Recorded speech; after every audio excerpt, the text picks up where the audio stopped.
Hello and good morning, and welcome to the School for Advanced Research webinar book series, or welcome back if you've been with us before.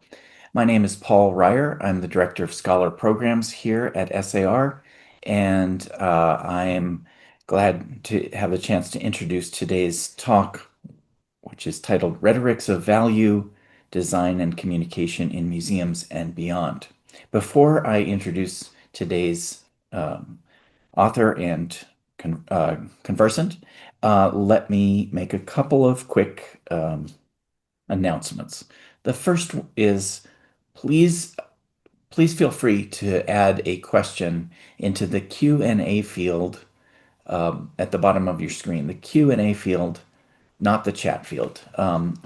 We will have time at the end to go over as many of those questions as possible, depending on how many questions have come in.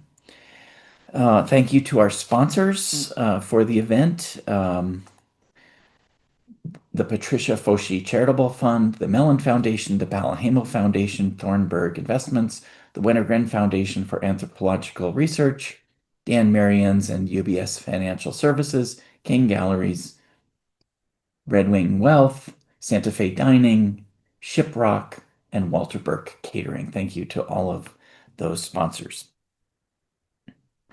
Couple of events. We have a lot of events coming up at SAR.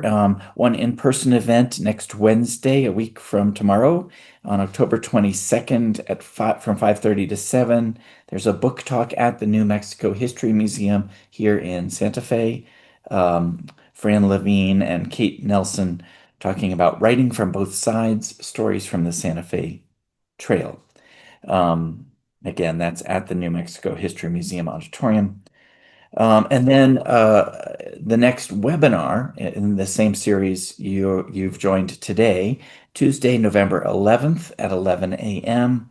We have a webinar book talk titled Encountering Race in Albania.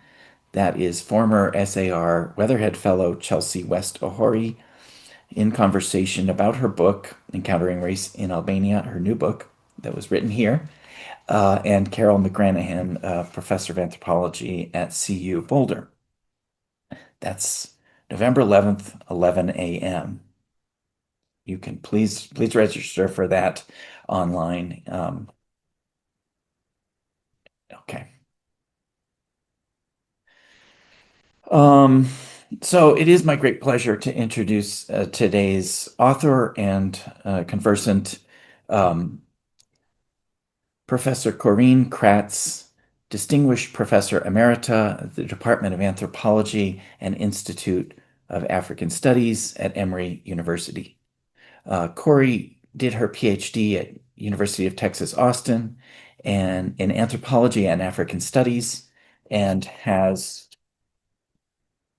too grand of a CV for me to cover extensively here, but her books include the book we're talking about today, Rhetorics of Value, Exhibition Design and Communication in Museums and Beyond, published this year at Duke University Press.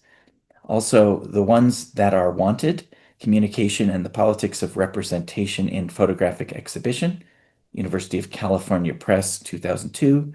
Also, Affecting Performance, Meaning, Movement, and Experience in Okiek Women's Initiation, Smithsonian Institution, 1994, republished by Wheatmark in 2010, and a co-edited volume entitled Museum Frictions, Public Cultures, Global Transformations, Duke University Press, 2006. Corey will be joined today by SAR Senior Scholar Frank Korom, Emeritus Professor from Boston University. Corey and Frank, if you could join me. Fantastic. Okay. I will let the two of you begin the conversation, and I'll be here in the background, but let me turn off my video. Welcome to both of you, and I'm really looking forward to hearing this conversation. Thank you. All right. Well, thank you, Paul, for that introduction. As you heard, my name is Frank Korom, and I'm here to welcome Professor Corinne Kratz to SAR's Book Talk webinar. So welcome, Corey, if I may. And I just thought we'd dive right in. And I've known of your work for a long time. It's been 31 years now, I guess, since your first book was published about Ogiek women's initiation rituals, which was really about ritual performance. So I was wondering if you could maybe begin by giving us a little background about how this project evolved from performing affecting initiatory rituals to the study of museums, and then we'll take it from there. Sure. Thanks, Frank. And thanks, Paul. Thank you, Matt and Mary in the background taking care of us. And thanks to everybody in Zoom land for turning up today. I guess one of the ways that the turn came was after I finished my initial research in Kenya. I was a photographer as well. I could have learned to be a photographer as I was learning to do field work. I wanted to do a photographic exhibition as part of the something that came out of the research, something as a way to to share the research with a larger public audience. And so that kind of plunged me into it. But I mean, I've been thinking for quite a while now about what exhibits do. How do they convey a sense of other times and experiences and aesthetic projects? As I was thinking about doing a photographic exhibit, and that's actually what one of the other books that Paul mentioned is about. It's a case study of putting that exhibit together and traveling it. They're one of the public-facing parts of museums, and they're immersive experiences, but they're also kind of enigmatic. How do they work as a kind of a cultural form, as a communicative form? And if you go into an exhibit, you sort of say, oh, what are they saying? What are they showing? What is this going to be like? And so writing this book, sort of building on many years of, being involved in museums in various ways. And so this what I was trying to do in this book was sort of add a set of questions about how are they saying things? How are they showing things? And how might the ways that they're saying and showing things engage visitors? How does that interaction work? How can that shape the ways that we think? And that's how I got to exhibit design as the focus, because I think we take exhibits a little bit for granted. We don't necessarily pay that much attention to what goes on in them, or to the nature of exhibits as multimedia communication, something that's carefully crafted as an experience that's going to unfold over space and time. I mean, as visitors, we tend to focus on what the content is, and what the experience is. And designers have often say that their job is to be invisible. And so, when I started thinking about this and looking at it, I used Walter Benjamin's notion. He's talking about architecture when he says this, but he sort of talks about apprehending in a state of distraction.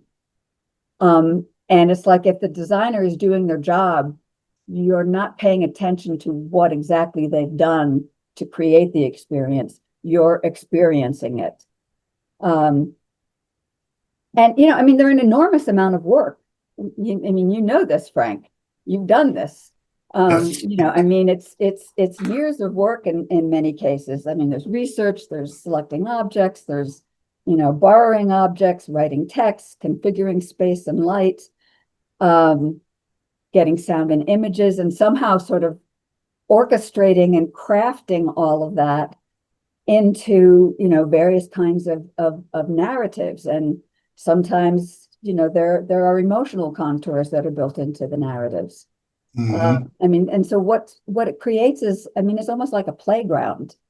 I mean, it's like this a platform that's full of things to explore. And so, and then it opens and it's like, see what we've done. Come see what we've done for you. And it just kind of sits there as people sort of gradually, make their way in their own time. And when they do, it's a personal experience. It's often a social experience. Because you come with family, you come with friends, and people bring their own ideas and their own experience to what the exhibit is offering. And it's that dynamic, that kind of dialectic between what the exhibit brings to visitors and what visitors bring to the exhibit. That I think I sort of talk about it as the kind of alchemy of the exhibit experience. Because when when people go to exhibits, it's also like a time out. Things kind of slow down a little bit. Your phones may still be pinging, but you're sort of focusing on something else. And it's a way to, sort of open your mind, think of new experiences, and have that kind of conversation almost with the exhibit. But even though it's a kind of a personal and sort of small scale experience, if you step back and think about museums, it's actually quite significant. I did look up some numbers here. Here in Santa Fe, the Museum of International Folk Art last year had 70,000 visits. The Smithsonian museums, the Natural History Museum had 3.9 million visits last year. There were 2.1 million for the American History Museum. National Portrait Gallery had 1.3 million. National Museum of African American History and Culture had 1.6 million. So the total for last year for the Smithsonian was 16.8 million visits. The Met had 5.7 million visits last year. And there are roughly 35,000 museums in the United States and, somewhere in the vicinity of 100,000 museums globally. So, it's a phenomenon with sort of considerable reach. And I thought it was worth thinking about how exhibits reach people and what they might do. Yeah, thank you. It's very overwhelming when you think about the numbers, as you just pointed out. And as I understand from reading your book, it was quite a long gestation period, probably more than a decade, I guess. You've been working on this, and several hundred exhibitions that you visited and photographed and so on. How did you sort of just organize all of that data? I mean, it's almost an epic-like process, as you say. Curating an exhibit is epical in proportion, but doing the research for a volume such as this, almost 400 pages, but distilling so much data into a coherent whole must have been very difficult. But you focused on this concept of rhetorics of value, and I was wondering if you could maybe let's begin there with the title of the book, Rhetorics of Value. Could you, if you have a favorite passage, maybe you could read something or just try and explain to our listening audience what you mean by rhetorics of value, and we'll take it from there. Yeah, I mean, it's actually a concept that I came up with it probably a couple of decades ago. And so I've had it in my mind for a very long time. And then eventually it turned into an article. And actually the one version of the article I presented when I was a resident scholar at SAR many years ago. But yes, long gestation. And then, and then it expanded into the book. I mean, it's really a concept it's a way to talk about what arises from that interaction between visitors and the multimodal exhibition design. And I talk about it as rhetorics because exhibits are acts of persuasion. It's persuasion and it's interaction. I mean, exhibits don't dictate what you're going to think or what people are going to get out of them. Exhibits are platforms for that dialogue. And I talk about it in terms of values because embedded in the design of exhibits and in the concept of exhibits are certain values. I mean, they're telling stories and they're making arguments about what matters, what we should think about, what we should debate. So I did mark a couple. So early on, I give quite a short, a kind of a definition, and I just say, rhetorics of value are persuasive frameworks and evaluative meanings that suggest ways of seeing the world, produced through visitors' interactions with diverse communicative resources, combined in an exhibit's design space. And then I marked another one, which is a little bit more elaborate, once I've sort of tried to bring my reader along with me as I'm developing the argument. And that one, talking about rhetorics of value, says, the environment creating nature of exhibits underlines the fact that values are embedded in and conveyed through myriad details and aspects of daily practice and exhibitions, producing what I call rhetorics of value. Rhetorics of value are not just figures of speech or dramatic, eye-catching arrangements of objects, but powerful persuasions that draw on and synthesize an array of sensory and communicative resources and media.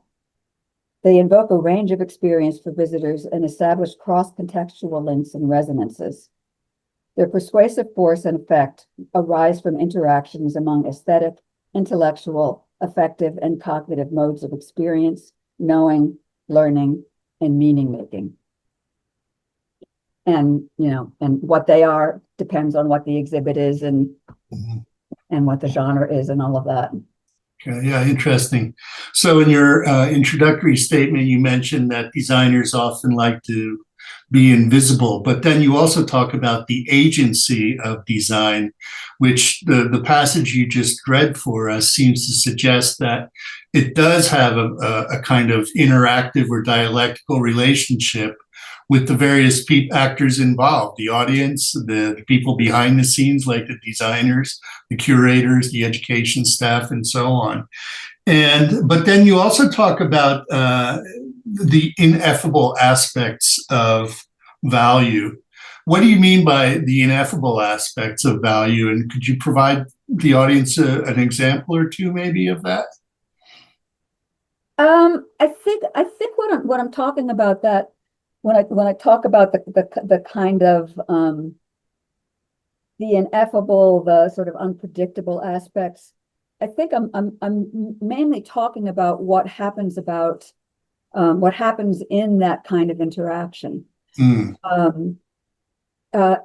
think there's a certain aspects of the structure of exhibits. There's a certain openness to them, because they are a platform that offers narratives, objects, images, that sort of offers interpretations to visitors, and visitors take them up as they will. But what that means is that there has to be a certain kind of openness to it. And part of the structure of exhibition design is that it relies on juxtaposition. It relies on, sort of putting objects together in a case, sometimes with labels, and having, a series of cases on the floor or whatever. But you won't necessarily know what happens until visitors come and the interaction begins. Mm-hmm. Yeah, that's interesting. You made a couple points there I think we'll come back to in just a moment. But then you also talk around the same, in the same chapter you quoted from, about the dispersion of values. So I guess that refers to when an audience member has had the museum viewing experience and leaves the building, so to speak. then what happens? Ideas get dispersed. Is that what you're getting at there? Actually, when I talk about sort of the dispersal, I think about it in two different ways. Okay. One is in relation to a particular exhibit, Mm-hmm. that the themes of an exhibit, and the various aspects of the stories that it's telling, are spread across the design elements. Okay. So in one sense, there's a dispersal within a particular exhibit that sort of comes together as a kind of a synergistic whole, that visitors encounter and interpret. I mean, I like your sense of that visitors are also taking it out. That's absolutely right. But the other way that I think about the rhetorics of value and as being dispersed, it's in a kind of a broader sense of how cultural values and identities, sort of come to be created and come to be shared. And I think about it in relation to sort of museums in relation to other cultural forms and institutions. Because some of the images, some of the concepts, they will occur in other contexts and in other kinds of public culture. And I mean, I guess one of the examples that I would take and this is actually one place where it comes from, is some of my earlier work, where I've written about stereotypes. And actually the book, The Ones That Are Wanted, the one that's about the photographic exhibition, when I first put that exhibit together, I thought that I was going to, undercut stereotypes. And, then it was sort of like, okay, so how is it the stereotypes work? Oh, one of the ways that stereotypes work is that they're spread everywhere. They're repeated, they're ubiquitous, and that's one of the ways that they come to seem, almost like they're taken for granted, like they're natural.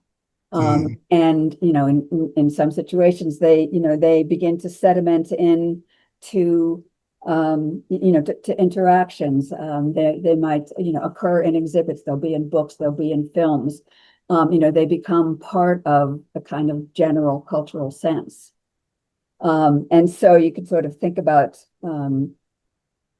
that in relation to the construction and the production and the sort of sharing of values as well. That's kind of a dispersal in and of itself. Mm-hmm. And even though in many people's minds they might be negative stereotypes, they're still absolutely out there floating around in public culture for people absolutely. And it's one of the things that makes it very difficult to undercut negative stereotypes. Well, that ties in nicely with the next point that I noted here. You used the terms poetics and politics, and you point out that there was a decade in which those terms were being used a lot in the humanities and social sciences together. But there is that museum exhibitions do have that aesthetic quality to them, the poetical part, but they're also very political, as we know from current affairs going on. So how do you see the poetics and politics of display, the dynamics of that working itself out through the way that exhibits are designed and put out there for the public? I think it varies with every exhibit. Difficult to generalize, I guess. Yeah, and you can also sort of look at it over time. There was a time particularly in the late 80s, early 90s, when there were lots of controversies over exhibits. I mean, there was the Enola Gay one, there was West is America, and sort of controversies actually around the world with different kinds of exhibits. Right. And we're sort of back into that kind of situation again now. And sort of what it is that catches the eye of somebody who wants to protest an exhibit. I mean, it depends on what's going on in the time. Right. that's why when I was reading your book, I was thinking must have been such a daunting task for you to pull it all together and even attempt to generalize. And you're very cautious and careful not to generalize. So I want to get to the ethnographic portion, chapter 4, which I see as really the meat of the book in just a moment. But the next point that I wrote down here is you quote Oscar Wilde's notion of an invented form of Japan, and that might be tying into the stereotype notion that you just talked about. But then you go on to talk about museum exhibits as instruments of invention. What do you mean by exhibits as instruments of invention? I mean, exhibits are a kind of creative action. You know, they're at once a kind of a complex object. They're a presentation. They're an event. They're a process. Sometimes they offer new interpretations. They offer ways of, sort of forging meanings and understandings or deepening existing ones. So, I mean, it's really the sense that, that when people put an exhibit together, I mean, I keep talking about it as a platform. It's sort of saying, here's what we've made of this topic. And here, see what you make of it. Mm-hmm. Okay. So yeah, chapter 4 is where you really go into ethnography and complicate the notion of what ethnography really is. And you ask the question, what makes exhibitions ethnographic? And it's a very complicated series of activities that go into making something ethnographic, both inside of the museum and outside, which you also point out. But could you explore that a little bit, maybe with our audience? Well, I mean, I raised the question, what makes exhibits ethnographic, in part to begin to talk about genres of exhibits. Yes. And I didn't actually expect to be talking about genre when I started writing this book. But it makes sense, because if you're talking about, design, where sort of form and theme come together, and you're talking about how visitors engage and make meaning through exhibits, genre is in some ways one of those meeting points. Designers, curators, and visitors all bring a set of assumptions and a set of expectations about exhibits to that encounter. And some of the expectations and assumptions that they bring are about genre. Genres are types. They're kinds of creative form. They happen in systems. So you've got, if you're talking about literary genres, you've got, novels and poetry and biographies. If you got, film, you've got dramas and westerns and rom-coms and stuff. And so too for exhibits. And we identify them through sort of formal, thematic, stylistic patterns that we learn through experience or by studying them or something. So that, when we go into an exhibit, we recognize those configurations, and it's sort of the beginning of trying to understand what this exhibit is doing. It's a kind of, it's habits of understanding. We do have to learn them, though. And I mean, there was a time when I was external examiner for a course on curation. And the students had done sort of little mini exhibits, and it was really interesting to see which kind of assumptions they didn't have, and some of this, and one of the sort of stumbling blocks often was that let's say the exhibit was like a single room, and they would have objects up, and they would have the title over on this side, and then they would have the introductory text over here.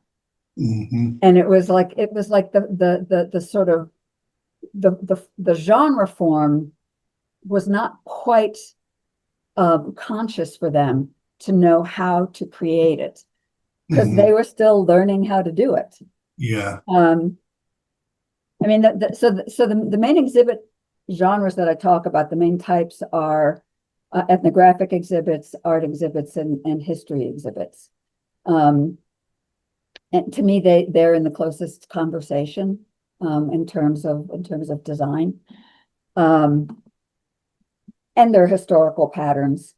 But I mean, one of the things that I argue is that I think that there were more canonical genre types, and in the last 30, 40 years that they have been blurring. And I can I did do a couple of images. Great. Share them with us. Let's see if I can do this.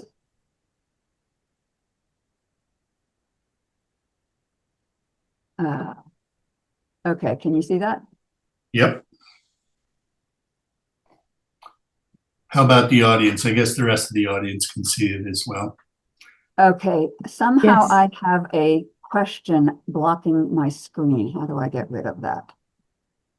I have an anonymous attendee question in the middle of my screen. How do I get rid of that? There it is. Okay.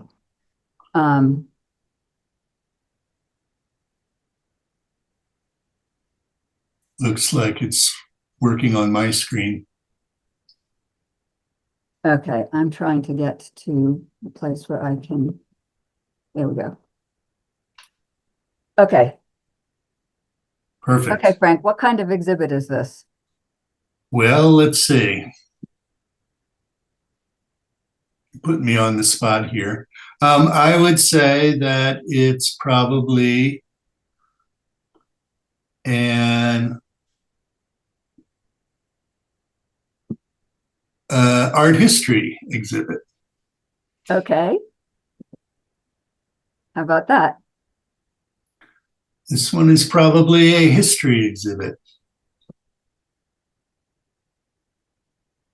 And this one, let's see. I would say this one's probably a history exhibit too. Yep.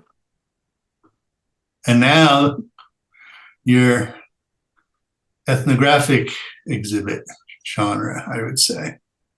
Yeah. So see, we walk into an exhibit and somehow we know what it is. Or we think we know. Yeah, we think we know. You know, before we've looked any closer, you know, and it has to do with, you know, the use of space. It has to do with the use of lighting. You know, how are objects arranged in various ways? You know, what is the length of the text? So, okay, so let me stop sharing. So somehow we know what it is we're seeing. But you know, in the last like 30 or 40 years, you know, some of those sort of diagnostic elements have been being used in different contexts. So for instance, there are ethnographic exhibits that include contemporary artists. Right. And there are artists like Mark Dion, Ai Weiwei, who use dioramas. So, you know, things get kind of mixed up. And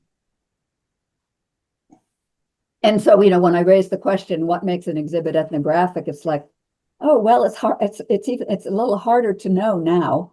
Yes. And then when you think about what visitors are bringing to it, you have to recognize that, you know, visitors are bringing their own exhibition history with them.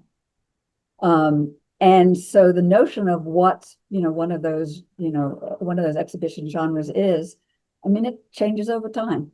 And you know, if you look at the history of exhibit design and display, you can see that the styles change and the expectations change, and the approach changes over time. Hmm. Yeah, so I remember at one point you mentioned that you try and contrast the contextual approach versus the formalist approach.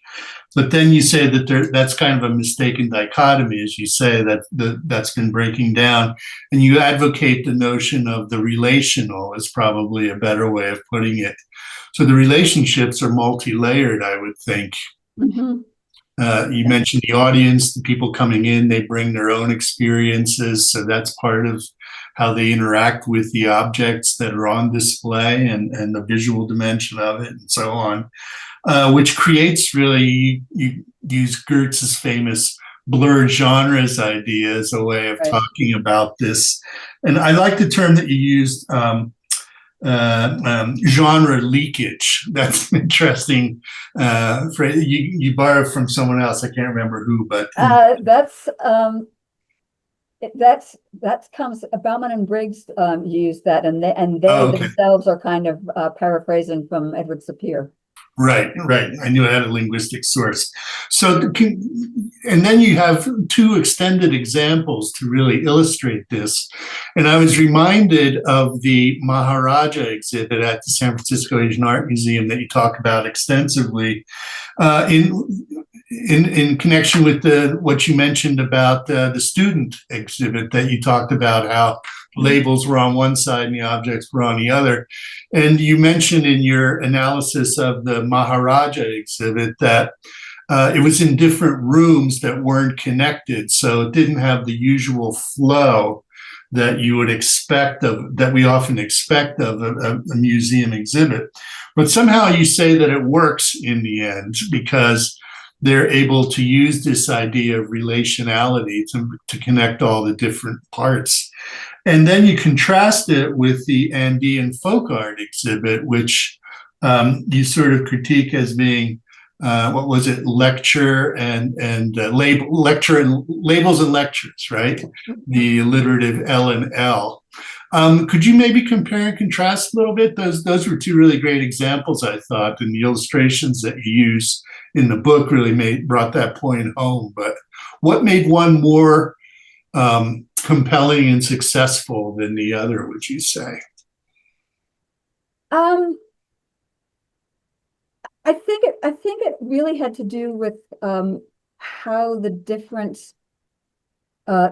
materials that were used in the design were integrated, and the care that was taken in how they were going to be presented. This is kind of weird to talk about it and talk about exhibits that the people in the audience haven't seen. Yeah.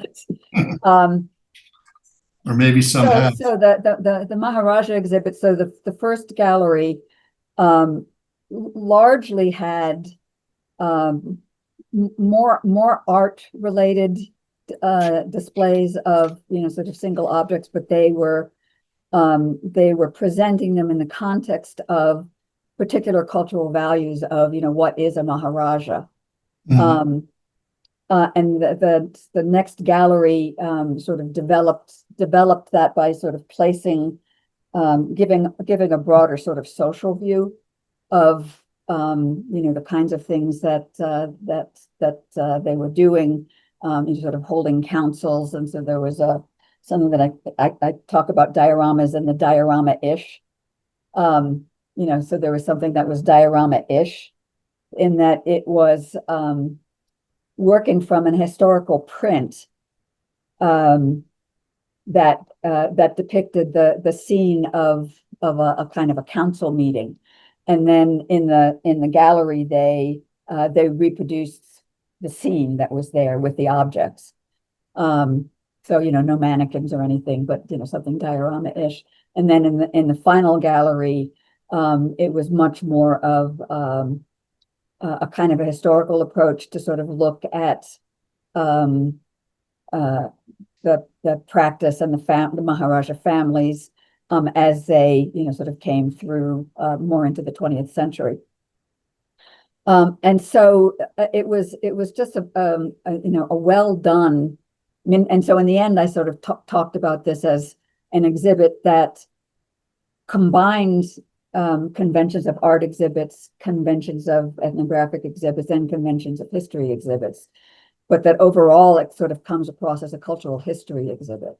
Mhm. And the thing about the Andean folk art exhibit was that it had a lot of it had wonderful material, but it somehow material that you would want to be foregrounded was at the wrong level in the labels. So rather than being presented as a way to sort of apprehend a narrative that worked across a number of cases, the narrative was buried in in a sort of a smaller level label for a particular case or something. So it was partly just sort of getting the presentation organized properly. And the thing that struck me about it was that it seemed to use a very kind of an old school overall design approach, with rather crowded cases, and sort of combining that and the kind of, I mean, it worked. It was a nice exhibit, but the sort of misplacement of some of the information meant that it jarred a little bit more. So would you say that it was an example of an exhibit that demonstrated too much formalism at the expense of contextualization, and therefore wasn't able to successfully make that relational link that you talk about? Not quite. Not quite, because there was contextualizing material there. There were lovely pictures of some of the artists involved. There were stories of artisan families, but it was not sort of integrated and presented in a way so that you could get all of that. Yeah, so interesting. Yeah, so oral history you mentioned in the book is kind of a link that allows for connecting different genres of exhibit. And you quoted the curator of Maharajas interviewing many of living Maharajas and borrowing items from them to include in the exhibit, making it therefore more ethnographic. The time flies. Unfortunately, we're running low. We have like 2 minutes before we have to go into Q&A. But one thing I wanted to mention or ask you earlier, and maybe this is a way of summarizing, is we haven't talked much about identity construction, but in some of your concluding remarks, you go back to the idea of identity in terms of rhetorics of value, which you talk about at the beginning of the book. And then you also talk about assimilation and exotification. And that exotification kind of reminded me of the stereotypes we discussed earlier. So in about 2 minutes, if you could maybe just summarize and conclude maybe a couple of takeaway points from the book.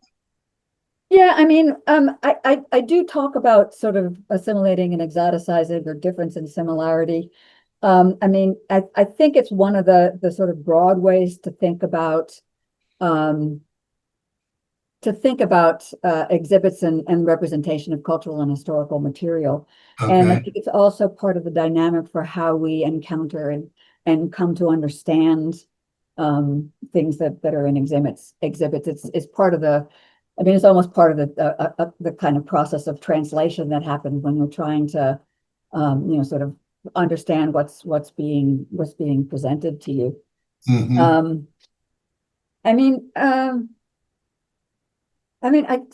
takeaways, I guess. I mean, one is just to sort of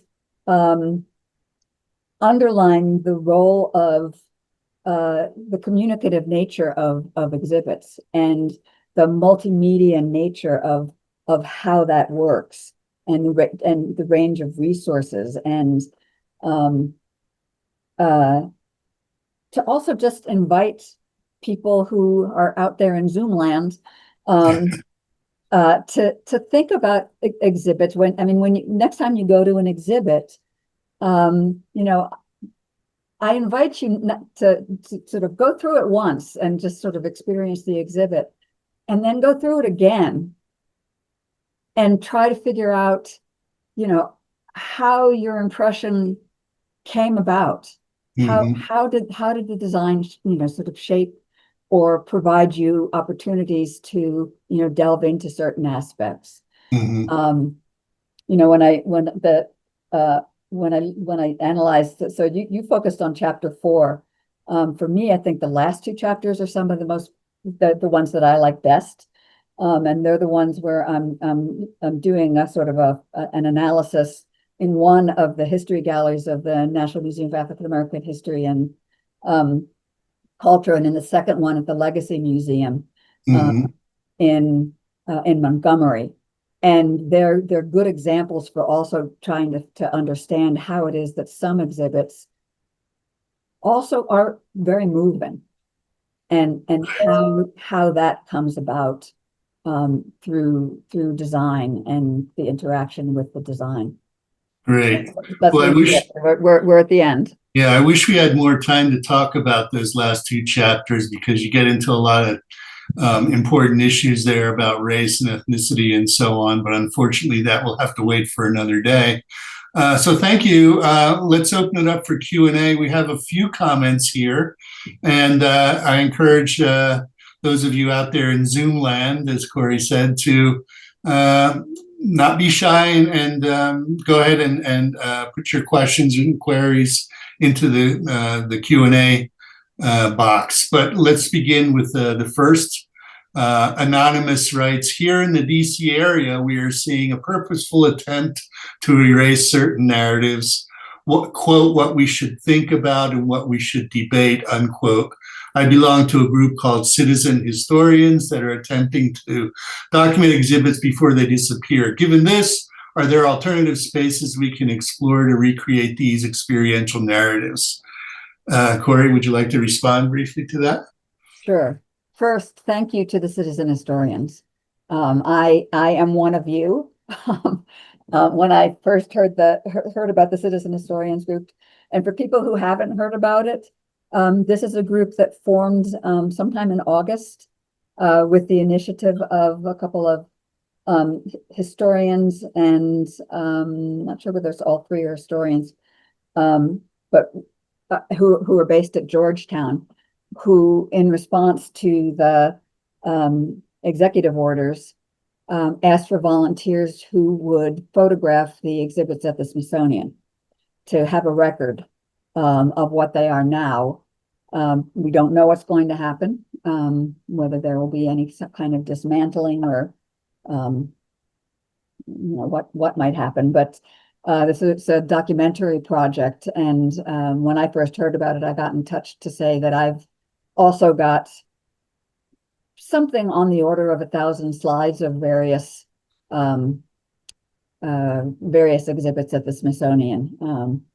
So first, thank you to the Citizen Historians for doing that documentary work. I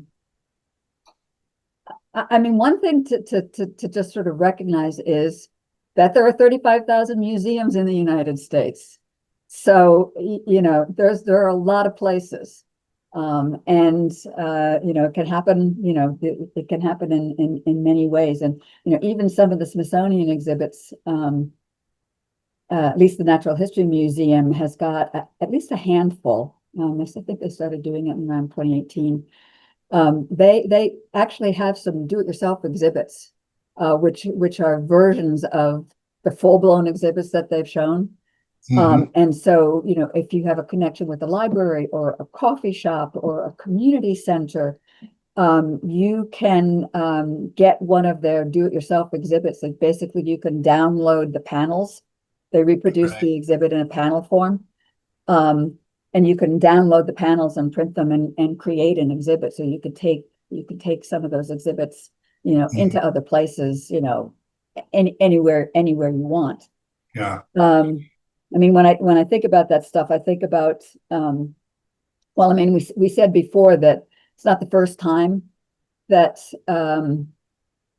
that there have been protests or there have been, disagreements about museum exhibits. But I think what's new is that this time around is that it's the overall institutions that that are being attacked, not individual exhibits. And I think about Brian Stevenson, he's the founder of the EJI, Equal Justice Initiative, and who created the Legacy Museum and the National Memorial for Peace and Justice. And they have a third site now in Montgomery. I don't remember what it's called, but it's a sculpture garden. And he talks about the importance that one of the reasons that they went to doing those kinds of things, in addition to defending people who have been unjustly accused and are on death row. He talks about the importance of narrative work, and of having discussion and being able to have sort of discussions where conflicting views come together. And this is what is happening in terms of the executive orders, is that we need to sort of maintain the narrative work that we're doing. Although I don't know whether it gives me a little bit of solace to think that I'm not really sure that whoever will be overseeing this, because the person who was overseeing it is now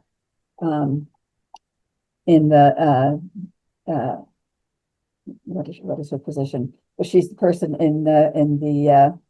in Virginia who is bringing court cases against James Comey. So the person who was appointed there was the person who was supposed to be overseeing the Smithsonian part of it. And my sense is that if they're looking for like an offensive word or an offensive object, they'll put holes in the exhibits, but they won't undercut the entire exhibit unless they close the entire exhibit. Okay, thank you. We need to move on because we only have 7 minutes left. And we have 3 comments. Let me just very quickly maybe try and keep your answers just a little short so we can get to all 3. Jennifer Riddell, if I'm pronouncing it correctly, writes, I'm interested in how museums might define success in multimodal exhibit design. In my experience, a team outlines visitor outcomes and conducts visitor evaluations to find out if those outcomes were met. However, this goes past visitors' agency in constructing meaning in unexpected and productive ways. How can we account for unanticipated outcomes and incorporate them in our measures of success, quote unquote, I wonder? I don't know. This has been one of the challenges for people doing visitor studies, from the beginning.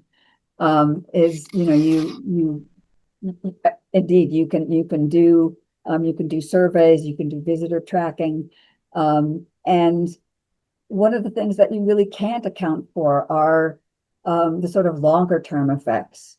You could come up with a research design for doing that.